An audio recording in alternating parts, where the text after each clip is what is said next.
Li Amedê bi hezaran kes ji bo aşitiyê meşiyan. Dem Partî bi dirûşma ji bo aşitiyê gavek xwepêşandaneke girseyî derxist. Li ber girtîgeha Tîpa E ya Amedê bi hezaran kes kom bûn û ji bo dewamî û serketina pêvajoya çareseriyê meşiyan heta taxa ofîsê. Ji her temenê rûniştvan bi hêviya aşitiyê xwestin dengê xwe bilind bikin û ji Amedê peyamek bişînin Enqereyê.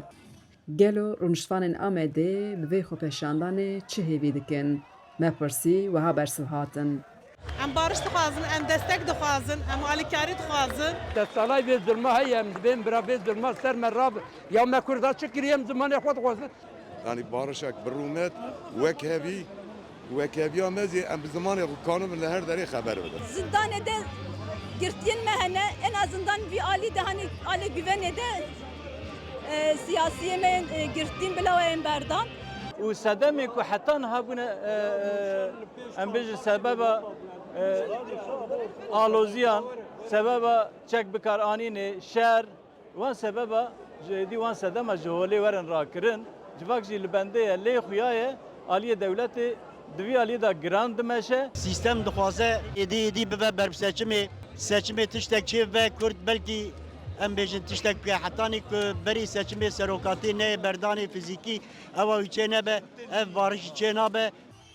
Hêjayê gotinê ku Dem Partî li sî û yek bajaran bi hevdemî xwepêşandana aşitiyê li darxist. Li Amedê meşa ku berê êvarê di saet heftan da dest pê kir bi nehê êvarê da li ofîsê bi dawî hate û li vir bi daxuyaniyek encam bû.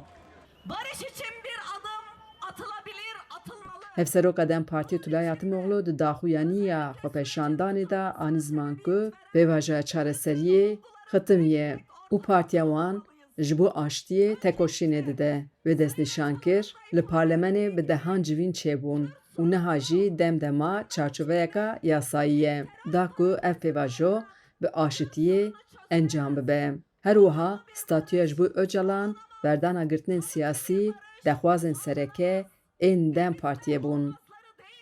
Berdevka grupa Dem Partiyê û parlamentera Şirnexê Ayşegül Doğan ji bo dengê Amerîkayê destnîşan kir êdî pirosa gihîştê wê pengavê ku divê çarçoveyeka yasayî çê bibe. Yani bu avayê fiilî hin tişt hatin kirin hatta îro le îca em gihane sînorê tiştên ku bi kirinên fiilî dibin. Divê ew gotinên ku hatta îro hatin gotin bu awayekî yasayî jî ji parlemenê bu borê û hêviye gelan em bêjin ew jî dixwazin jiyanek wekev de bijîn û weke hemî kesî hemwelatiyên esasî bên qebûl kirin Kurd jî welê dixwazin evin xwestinê Kurda em bawerin wê ev deng bê sehkirin û em hêvîdarin jî rojên pêşiya me de hem şandeya me ya grava İmralı'ya herê gravê Rêzdar Öcalan bibîne hem jî ji bo gavên şêmber û nû bên avêt.